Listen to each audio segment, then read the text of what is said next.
I 30F used my husband's 32M affair to expose my manipulative mother-in-law 55F at a family dinner. For 5 years, I was the perfect Bahu of the Sharma household. My name is Meera, and as a schoolteacher, my entire salary was handed over to my mother-in-law, Sarla, on the first of every month. It was my duty.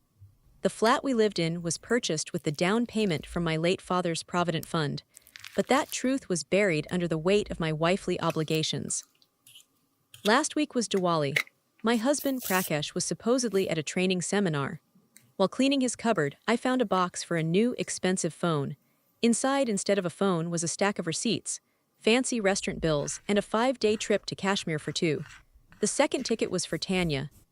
Tucked beneath them was a glossy photo of Prakash and Tanya on a shikara, and a jeweler's bill for a gold necklace, bought the day after I handed over my last salary.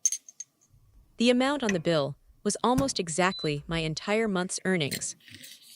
I was funding my husband's romantic getaways.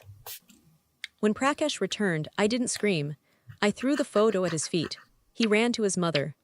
Sarla stormed out, not at her son but at me.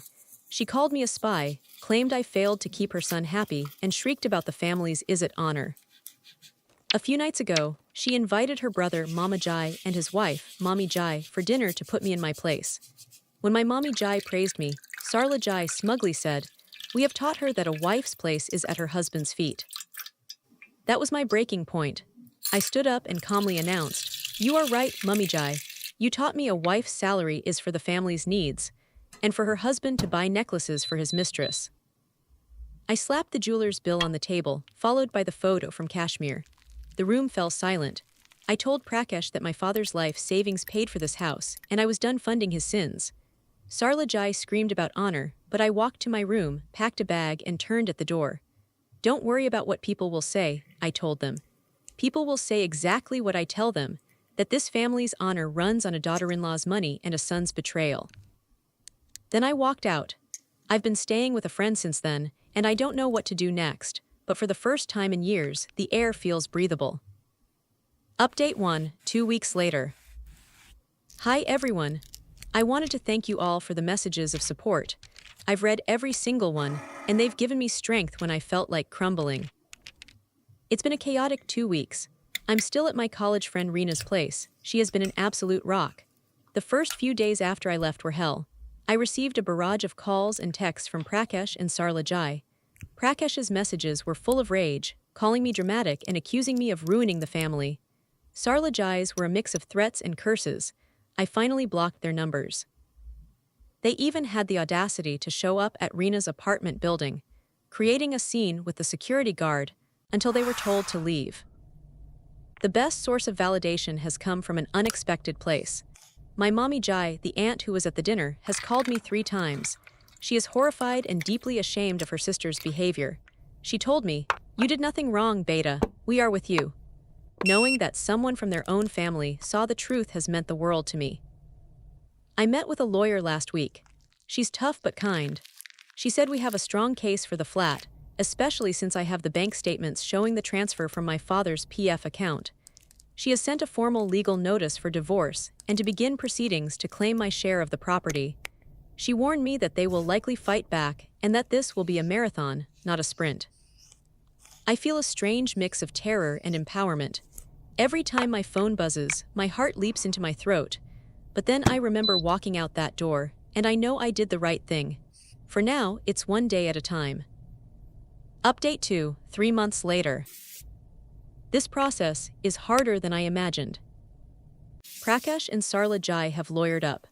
Their official response is that my father's money was a gift to their family, given without conditions, and that I have no claim on the flat. My lawyer says this is a standard tactic to drag things out and wear me down financially and emotionally. The manipulation has also gone into overdrive. After a month of silence, Prakash started sending messages from new numbers. They are long, emotional paragraphs about how he made a terrible mistake, how he can't live without me, and how we can work things out.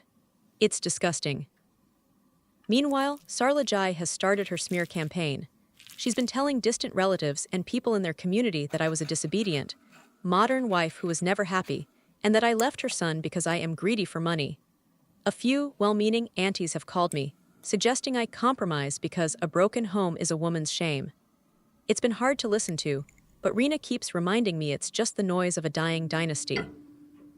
On a positive note, I found a small, one-room rental apartment near my school. It's tiny, but it's my own safe space. My school has been my sanctuary, and my colleagues have been incredibly supportive. Last month, for the first time, my entire salary was deposited into my own bank account. I almost cried at the ATM. I took myself out for a nice dinner and finally bought that simple gold chain. It felt like I was reclaiming a piece of myself. The fight is far from over, but I'm building my own life, piece by piece. Final update, 1 year later. Hello everyone. It's been a year since I first wrote here, and I'm finally ready to close this chapter. The legal battle was the most draining experience of my life. It took months of back and forth, but my lawyer was brilliant.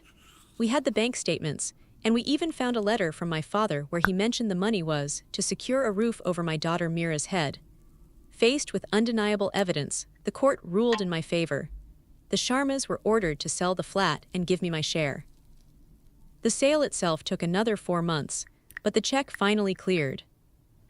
The karma I know some of you were waiting for has been delivered. The mommy who supported me has completely cut ties with Sarla. The full, true story is widely known in their social circle. The honor Sarla Jai clutched so tightly is gone. Prakash and Sarla now live in a small rental in a forgotten neighborhood. And Tanya, a mutual acquaintance, told me she dumped Prakash the moment she realized his wallet was empty. He apparently tried to win her back, and she laughed in his face. And now for the best part, me. I used the settlement money to make a down payment on my own beautiful 2-bedroom flat in a new building. It's my sanctuary, and I'm having so much fun decorating it exactly how I want. 6 months ago, my school recognized my hard work and dedication, and I was promoted to head of the English department.